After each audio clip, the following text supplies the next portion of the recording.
You are now 83, Yes. and it was 10 years ago, I think, that you grabbed that chin-up bar in my shop and did 10 chin-ups. Yep. Pretty good at age 73. How many could you do right now? Probably 10. You want to try it?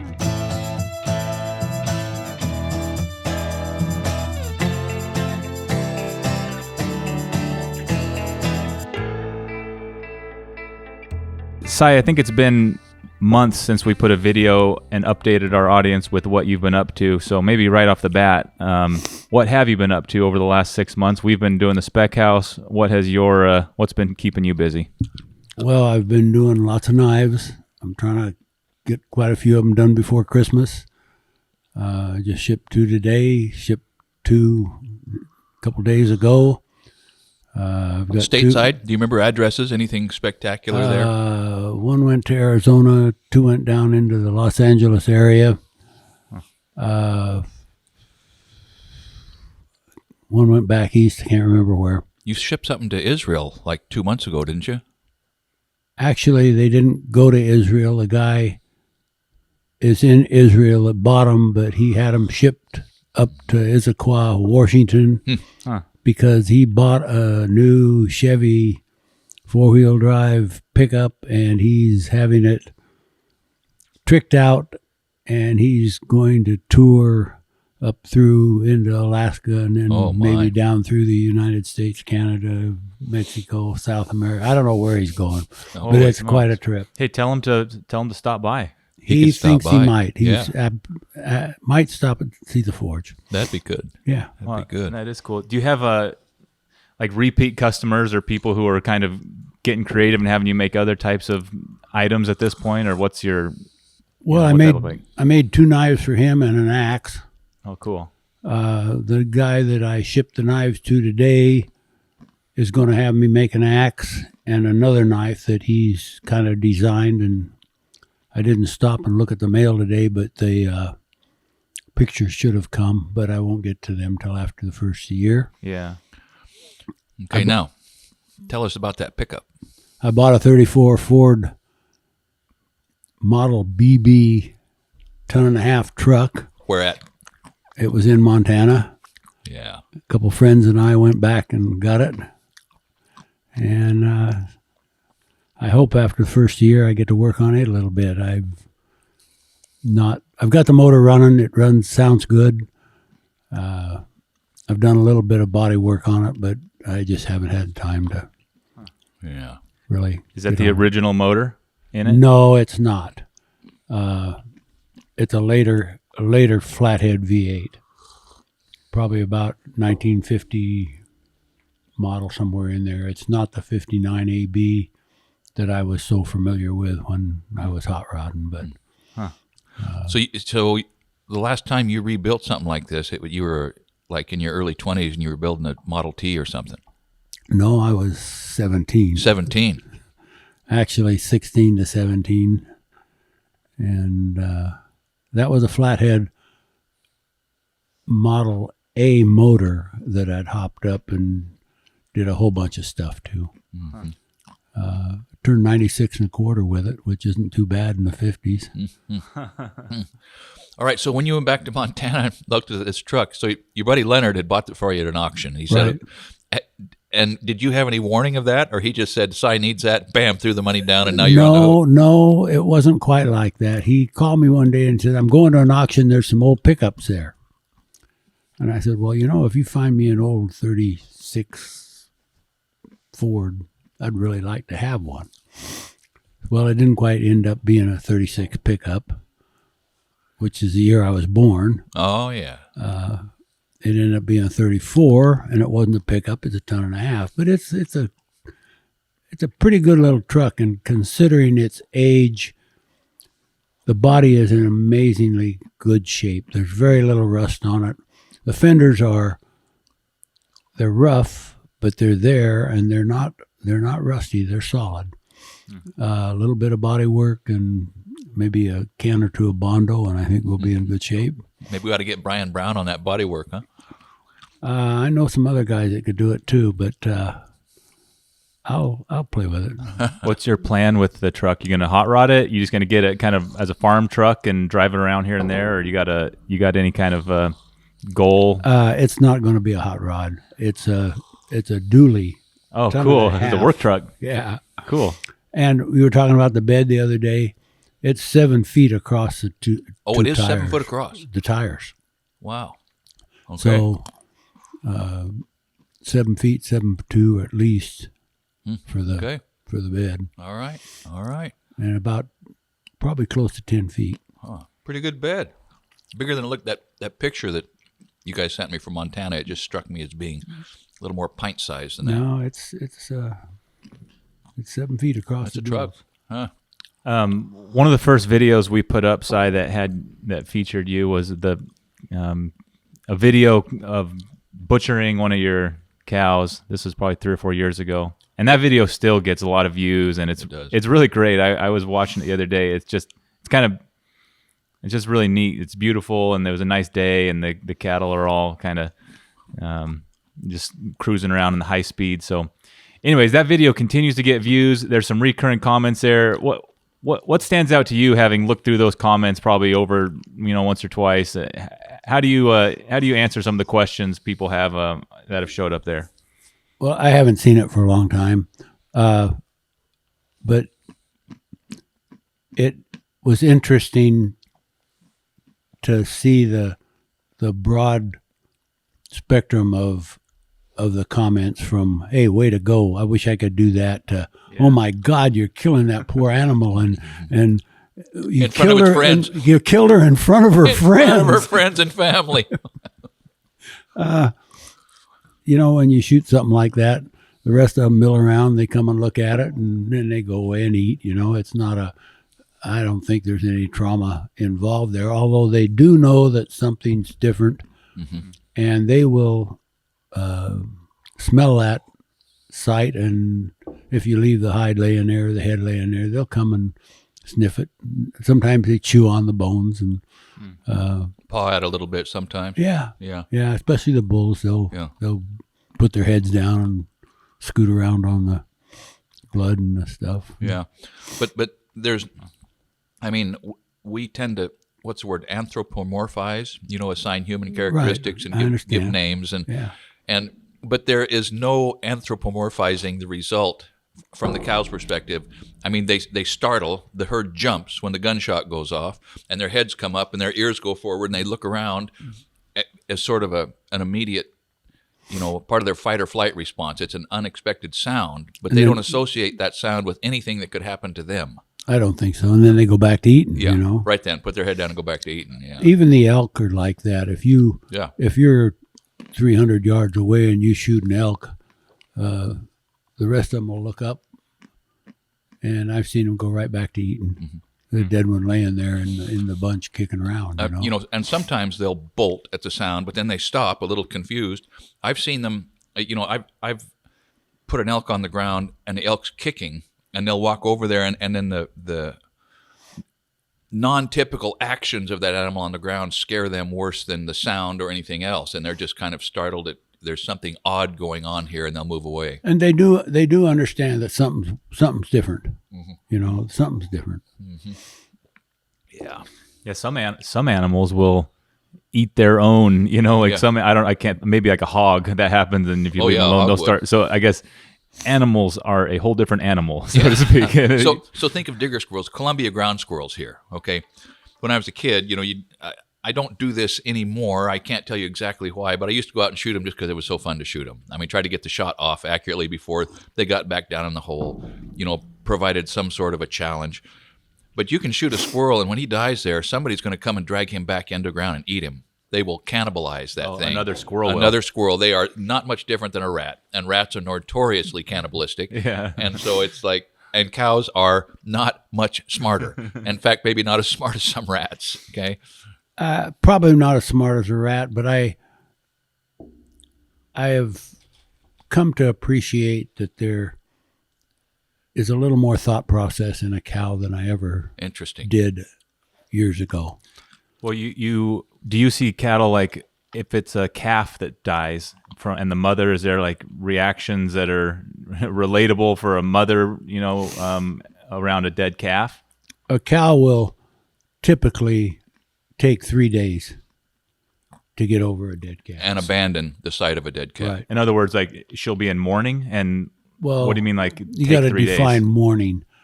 Her mother instincts are such that she's going to stay there and work on that calf, try to lick him, try to get him up. Yeah.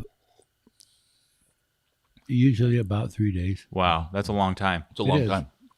Night and day. Night and day. They will bawl all night. Right. Well, yeah, but they'll come and go. They'll go eat and then they'll come back. They're not standing there over the calf all that time. Yeah. What's it like in the big slaughterhouses where there's high stress and cattle have always lived in a cage? Clearly, it's more high stress, but do you think it's different in any way when they're slaughtered there in terms of the animals' stress levels and overall, I think it is. I think anytime you interrupt a animal's daily routine and introduce something that's unusual, yeah. their stress level goes up. Well, when you put them in a pen and jack them around, especially if they're using hot shots and stuff, they're bound to get excited. When we kill an animal, they don't even know they're dead until they're dead. Yeah. No adrenaline response They're at all. standing there, fat, dumb, and happy, and all of a sudden they're done. And you see them kicking, and they say, "Well, they're still alive. They're still alive." But that jerk response goes on for several minutes, and if you want to really find it out someday, just reach down and cut into that back leg, and before she's got all that response out, because they'll kick your damn head off. Yeah. But it is just a nerve. It's the same as chopping the head off a chicken. I mean, which I have done plenty of times. You chop the head off a chicken, and if you're attentive to the condition of the meat, you hold it, the tips of the wings and both legs in one hand, hold it, restrain it on the ground until that thrashing stops, because they'll bruise themselves jumping around. Just that thrashing, the meat will be bruised, and it's the same thing in a large animal. Yeah. I've often wondered if it'd be the same thing with me. If somebody got a good clean headshot, if I would thrash on the ground like that, and I expect I probably would. You probably would. With any of that bruising, though, once they're bled out, they don't bruise anymore. Right. Oh, right. The blood out. interesting. Yeah, you can drag a carcass half a mile down the hill once it's bled out. In terms of stress level for your cattle, it's literally no different than any other day. They come up to your truck to eat, and until they're dead on the ground, they don't even have a second to feel like their daily routine has been disrupted. Is that right? No, it's like here. What do you got to eat here now, bud? They're first in line. They're probably in a good mood, actually. They're ahead of the line. They die hopeful. Okay, now that's not a bad thing right there. Maybe we all have that blessing. Do you think that people? I have a friend in Arizona who keeps a few cattle, I think 5 or 6, kind of as a hobby. I don't really know how he got into it. Is it something that if somebody has a couple acres, they can buy a calf and kind of learn some of these things, or is it sort of like you need so much gear and equipment that kind of don't bother? It's not like a No, dog. you don't need that much equipment. The biggest problem there is don't let your wife get attached to it. Or your kids. Yeah. Problem. Yeah. 'Cause you can't eat poor Yeah. Freddie, whatever his name is, Yeah. And I remember that as a kid, getting kind of attached. And it's a weird disconnect between you're out there, you're feeding it milk out of a bottle, and you're feeding it grain, and you're petting it, and maybe you're brushing it, and then you've got it on your plate, and by about the time you add up, okay, the calf is gone, the cow is gone, the meat's in the freezer, and now it's on my plate. You don't have to be a rocket scientist to figure out what's going on. Yeah. And it's some mental discipline for a kid to be able to proceed, or it was for me. Being an absolute carnivore, I never had that disconnect. Okay, now It was tear the heart out and eat it. Now, your dad, you grew up in California. He didn't have a bunch of cattle. There was a milk cow. You told me a milk cow story or two. We had cows. We had a few, like Nate's talking about. There were 3 or 4. There were goats. Your dad had 40 acres? No. The most he ever had that I was aware of when we were in Southern California was 5. 5 acres, okay. So what did he kill, and how did he kill it, and did he process the meat? Well,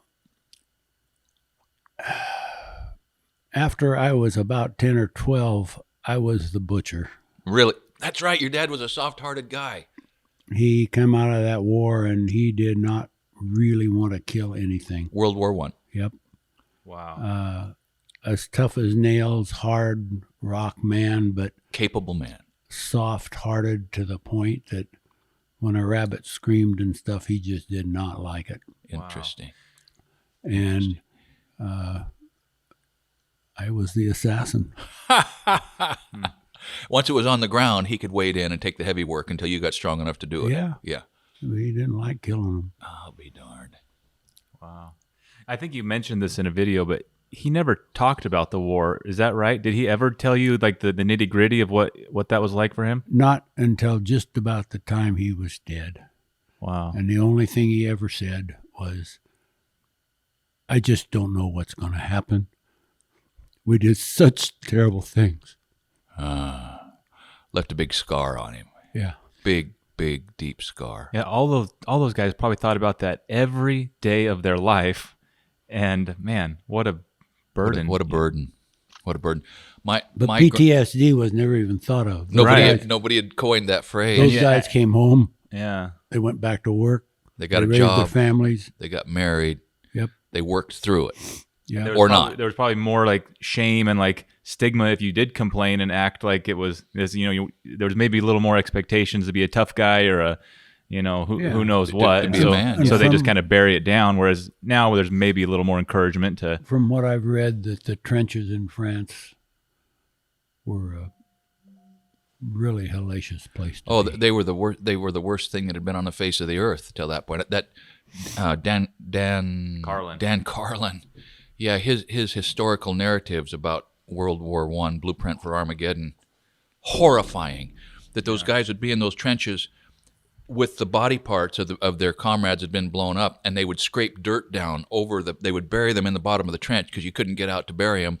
They would enlarge the trench to bury the guys they were walking on, and the bottom of the trench would become spongy, like a box springs, because they were, think of that. And then the flies, yeah. Well, not only that, is when they got out of the trenches to go to charge, if they fell off the planks into that mud, they were done. In Flanders Field? Yeah. Man, he would tell, Carlin would tell these stories about coming back, making it across the planks and doing their thing and come back at night and going by their comrades who were up to their chest or their chin and had lost their mind because of the certainty of what was going to happen to them when they slipped under the mud and just had to go on back. And sometimes they would cap them on the way by. What kind of a scar would that leave? Unbelievable. I know that it bothered Pop. Yeah, you bet it did. You bet. So that was your introduction to home meat production. Did you ever not produce your own meat? Not really. Interesting. It wasn't we killed a few hogs, killed some pigs now and then, killed lots of chickens, rabbits, goats. Ate a lot of goat meat. What's the point of rabbits on a farm? Eat. Just meat? Like you would keep them and raise them in pens and breed them for meat. It seems like such small meat on those things compared to a bigger animal. Good Chicken. big rabbit weighs 5-6 pounds. That's a meal. They are just a 1-to-1 analog to a chicken, just about.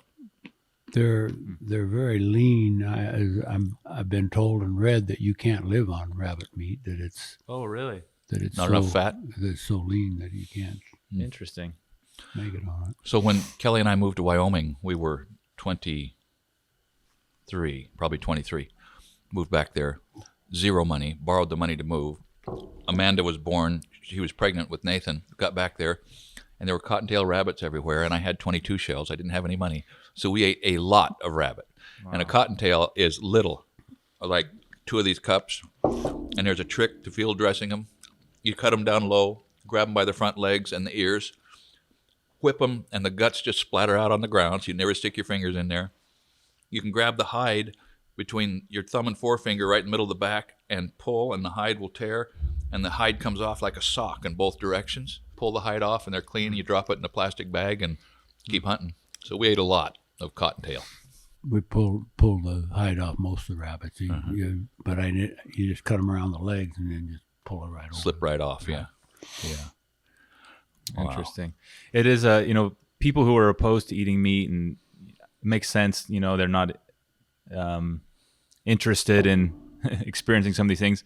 Funny how fish kind of are. They're cold. Their eyes don't look the same. And does anybody cry about killing fish? I don't think so. Even vegetarians eat fish. They love fish. There are vegans. Vegans, won't. nothing with a face. Yeah. Okay, nothing with a face. And I guess somewhere inside of me now at age 61, I can think those thoughts. It was a long time before I could. Why? Yeah. I have no reason why. I'm not saying I agree with the thoughts, but I can think the thoughts. I have a very good vegetarian friend whom I've known for years and years. And she was getting pretty sick. Mm-hmm. The doctor told her, you have to start eating some animal protein. Uh-huh. Interesting. And so she started eating some fish and some chicken, and she improved. Got better. Yes. Now she still doesn't like meat or beef, but she eats the chicken and the fish. Like that book, The Omnivore's Dilemma. We are omnivores. Yeah. Well, you would claim to be a carnivore, but I see you eat the occasional salad, right? I do eat salad. What about like fruit and nuts? I eat fruit and nuts, There you go. but very little wheat products or anything with sugar in it. Unless Maxine makes biscuits. Well, actually, I ate 2 raw chocolate chip cookies this morning. And there is the piece of apple pie. There is that. I am occasionally known to do that, but 99% of my diet is meat, salad, fruit, nuts, cheese. Yeah. And I'll say it's born pretty good fruit. I mean, so you are now 83. Yes. And it was 10 years ago, I think, that you grabbed that chin-up bar in my shop and did 10 chin-ups. Yep. Pretty good at age 73. How many could you do right now? Probably 10. You want to try it? You got one? You could probably wouldn't work. I was thinking those stairs, but maybe not. Now, since then, here's the problem. Since then, you had that wagon wreck and tore the socket out of your shoulder, and then the other thing, both sides, actually. yeah, two different wagon wrecks tore both the sockets out of both your shoulders. I got to qualify that, Nate. My chin-ups aren't completely hang down to the ground because they hurt. They aren't Marine Corps. Well, I don't think anybody's going to worry about that. I'm certainly not. We're not doing it. He has knives to make. Back to hunting and animals for a sec. I heard Joe Rogan make a point explaining this to somebody. I thought it was really good. I had never thought of it regarding hunting, and that is these animals are going to meet a violent death one way or another. That's right. Especially wild animals like elk. It's Unless they die of illness, aching, slow, worm-infested illness, break a leg, and not get killed by a predator. How are you going to die? Shivering and shaking. Exactly. Either way, it's a cold, tough world for these animals, and Yeah. And with the cattle, they have no other purpose. Yeah. You know, we're not gonna run them out here and take care of them if they don't have an end purpose. Yeah. You know, Yeah. they're not pets. They're not. We're not gonna. yeah. No. Well, it's great that people can live however they want to live, and if people don't want to involve themselves, they're more than welcome to not eat animal products, and That's fine. by us. You know, it's so interesting, but I will assert that it's only in this age now. So, with you as a possible exception, very few people alive in the United States today have ever experienced any real fearful deprivation that wasn't somehow related to somebody else's actions or an addiction. Or what I'm saying is, the modern world has taken the fear of imminent death away that everybody lived with all the time up until, 60 years ago? Not 80 only years that, ago? it's taken the fear of starvation away. That's kind of what I'm getting to. Yeah. A vegan lifestyle can only exist in a world where nutrition is everywhere, where food is relatively cheap, and there is always a way to get not only something to eat, but what you want to Choice. eat. Yeah, choice. Choice is now part of our diet to an unprecedented degree. And so veganism and vegetarianism can be something that's prominent. Yeah. But But why? if the preppers are ever right, and the grid goes down, the vegans are going to be the first to relish a bite of partially cooked of raw meat if they can get their hands on it. Okay, there comes a time when you're glad to have something to eat. I think everybody's still only a hair's more like 4 days away from being there. That's right. I read that book Adrift, the guy in the 70s yeah. who got, his sailboat sank and he floated across the Atlantic, and he was eating the scales and the eyeballs, and it was like the happiest moment of his life to have a fish on board that he caught like with his hands, and other stories of people in survival situations where all of us would instantly like be feeling and willing to eat literally anything, even possibly cannibalism. No, undoubtedly, those guys in South America in the 70s, the rugby guys, yeah, and the Donner Party, exactly. It's in there. The Thin Air, isn't that the name of the book? Alive. Yeah. It would be a sore temptation. Well, you're not all that far from an animal. That's right. That's right.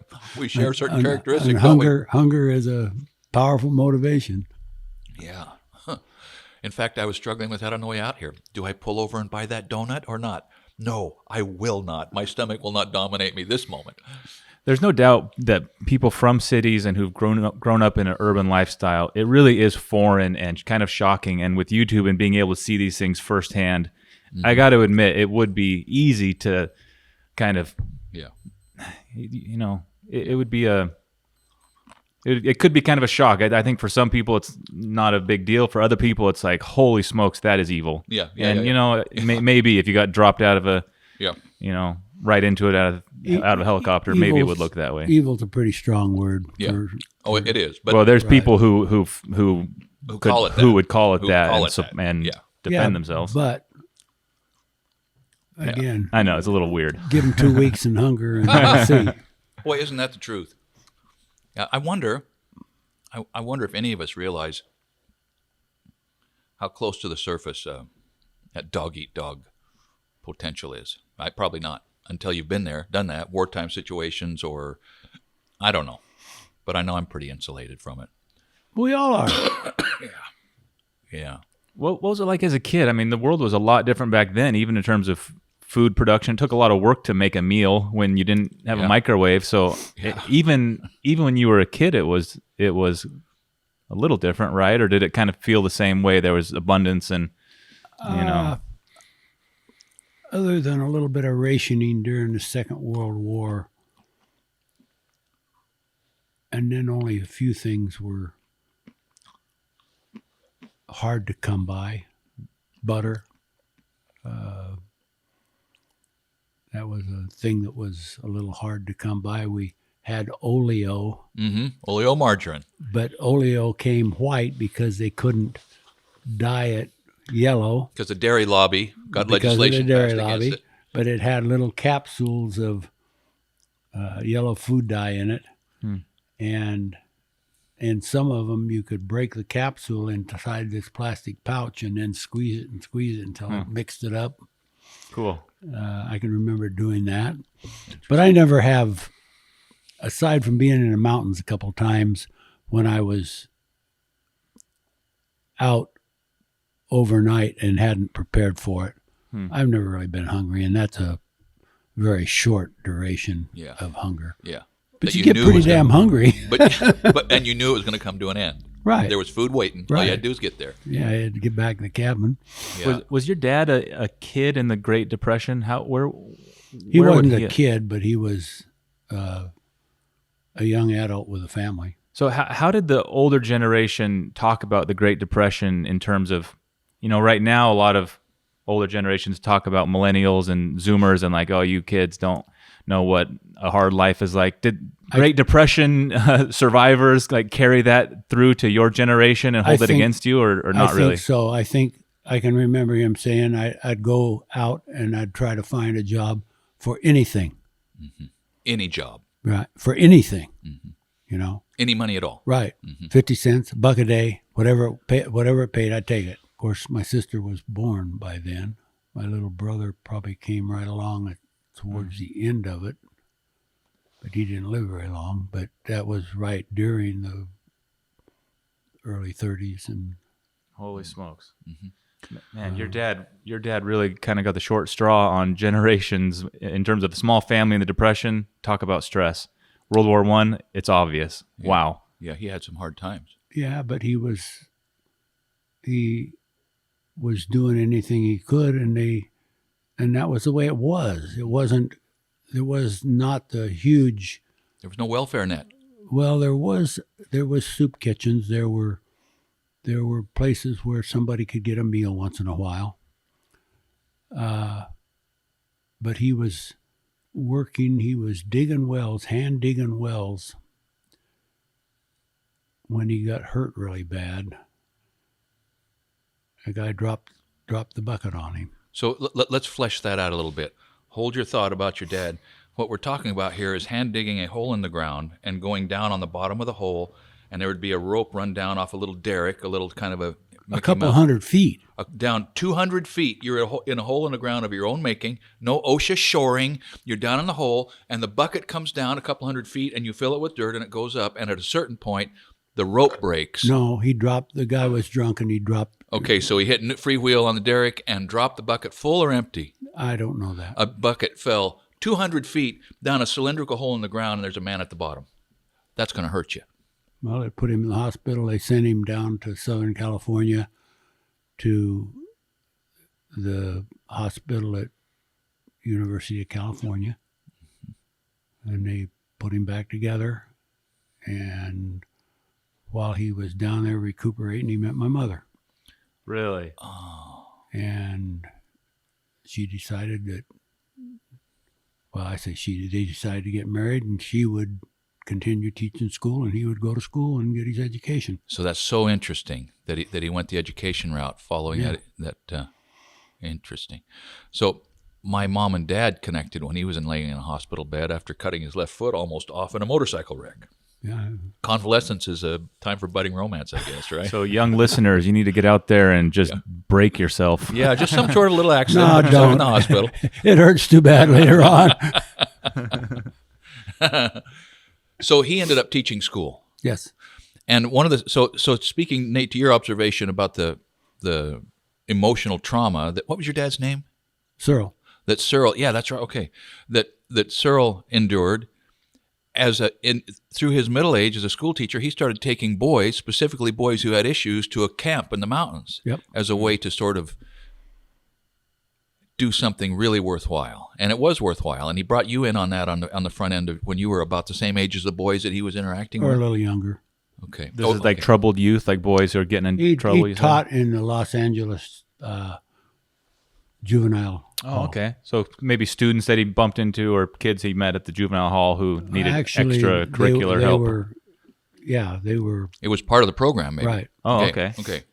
He took them to the mountains, and later on he worked for the Masonic home down there, because the guy that was running that juvenile program went over to run the Masonic home, and Pop went along with him for the summer camp, and he ran summer camps for kids there. Pretty neat. Yeah. Did he go by Cy or he went by Cyril? He went by Cy. Mm-hmm. In general terms, you had your father's approval growing up. He wanted you to pursue an education. I had my father's approval until I wouldn't go to college. Right, right. And then you had it until you decided to hang glide when you had a family of your own and you were in your 40s and hang gliders were new and dangerous and you had to have one, and he was pissed. To put it mildly. We had very few really bad arguments. Very few, vaguely none. Mm-hmm. But he was so incensed at me for being that irresponsible. Mm-hmm. Yeah, he was right. How do you feel looking back at that? You know, you can. I'm sure you could see his point of view at the time, but what are your thoughts on it now? Nate, I had the absolute conviction I was immortal. Nothing would kill him. Until you were how old? Hell, I don't know, 50, 60 years old. When I met you 15 years ago and it finally dawned on you?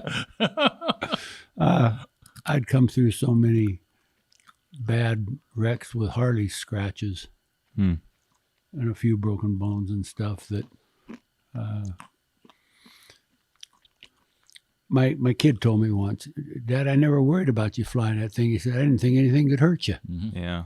You know?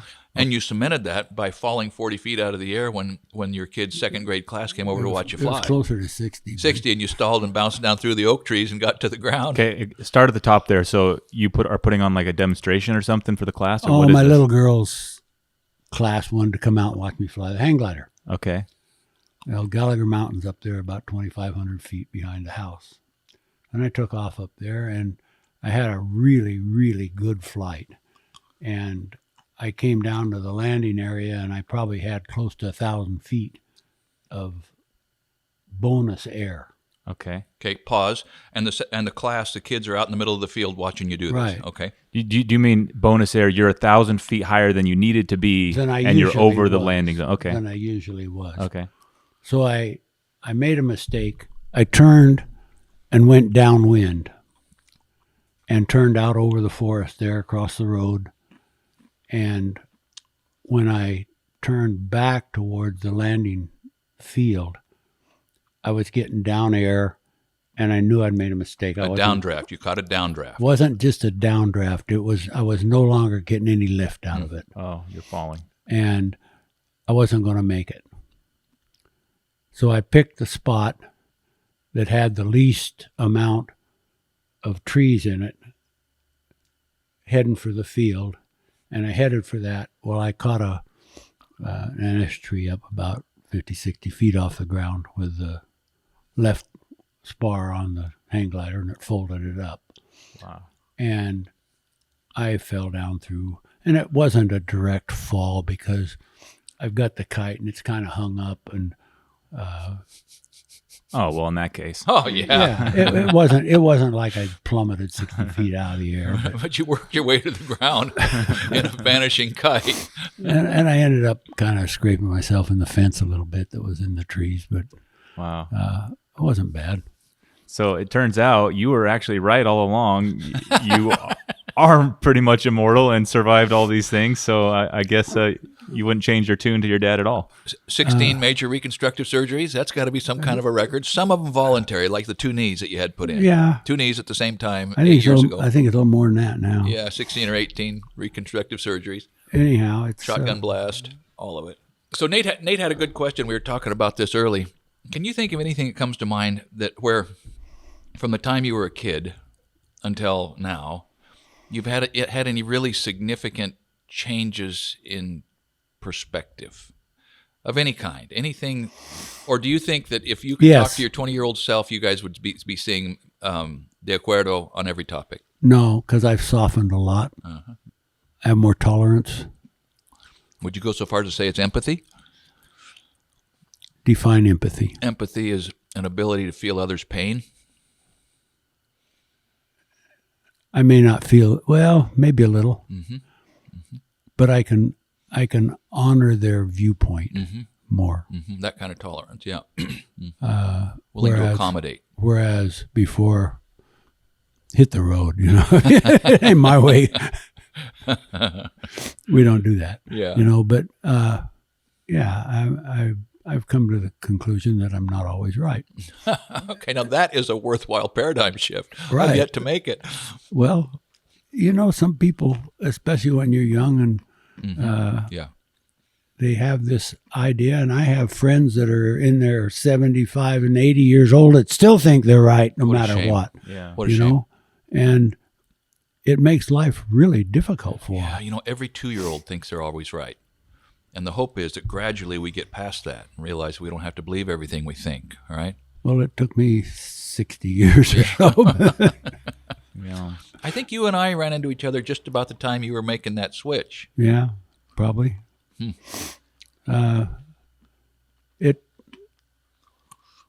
I like I said, I still have some friends that are hung up on that, and it makes life hard for them. Do you think guys are more likely to get set in their ways as they age, or more likely to get bigger perspective the way you have as they age? Or is it just everybody's different, and so... I think everybody's different, and I think it has to do more with your parents and how you were raised than anything else. You can't escape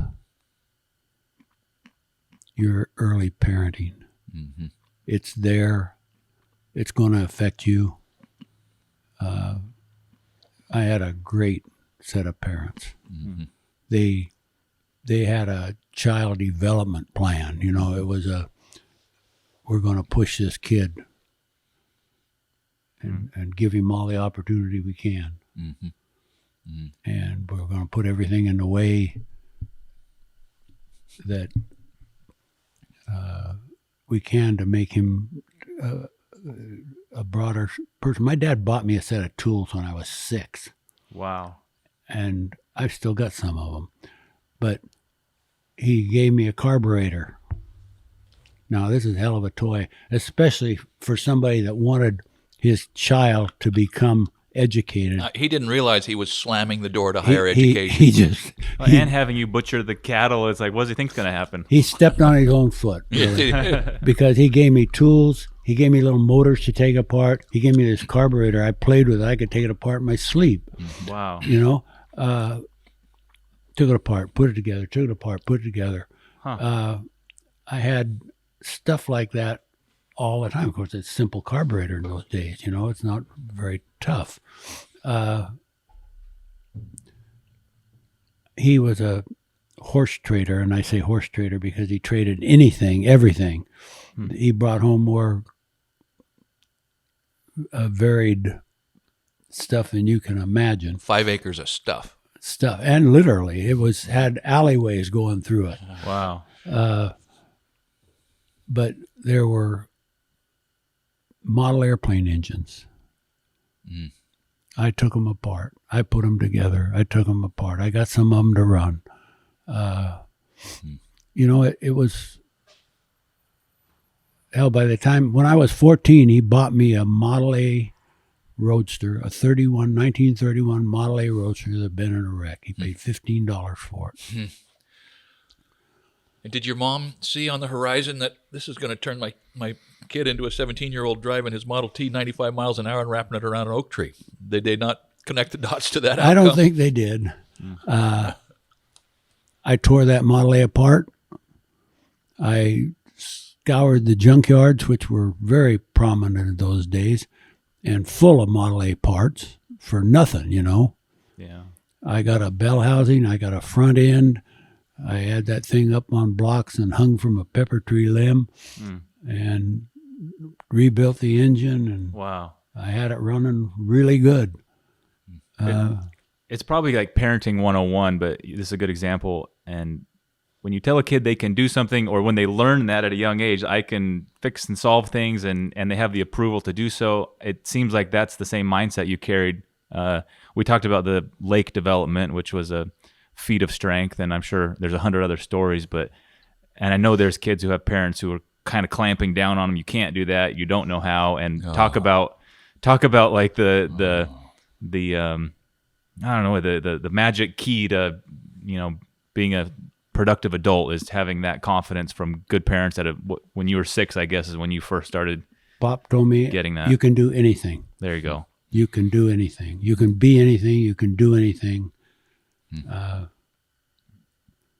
His other big thing was being responsible and leaving the world a better place. Wow. Those are terrific values. What a great father. I'm sure your mother has had her own like equally impressive influence. Yeah. I didn't realize it until later. We never do. But she was super strong in her own way. I love Orson Scott Card as an author. And one of the quotes that means the most to me, and I think is most useful generally, is that mothers give milk and fathers give approval. And then after that, he went on to say that a child has to have both those things to thrive. And, you know, of course, obviously that's speaking to spiritual or physical and intellectual and emotional and spiritual nourishment, you know, coming from the two sides of the yin and the yang, yin and the yang, the staff and the spear, however that's phrased. But you got it from those people. Do you feel you and Maxine passed that on? I think to an extent, yes. Maxine's a very strong, organized, capable person. Yeah. She better organized than I am. Orders of magnitude. Okay, that's the understatement of the interview. She is organized.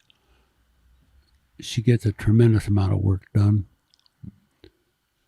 She's already mailed 130 some Christmas cards. You know. Holy smokes! Yeah, here we are, the 6th of December or 7th, and she's mailed 137. I think you told me this morning. Yeah. Christmas cards, each with their own little note, maybe a letter. Some of them a letter. You know, and besides that, she's raked the leaves in the yard and mowed the grass and paid the bills and every other thing. She's just a dynamo, but unfortunately, she's getting a little old.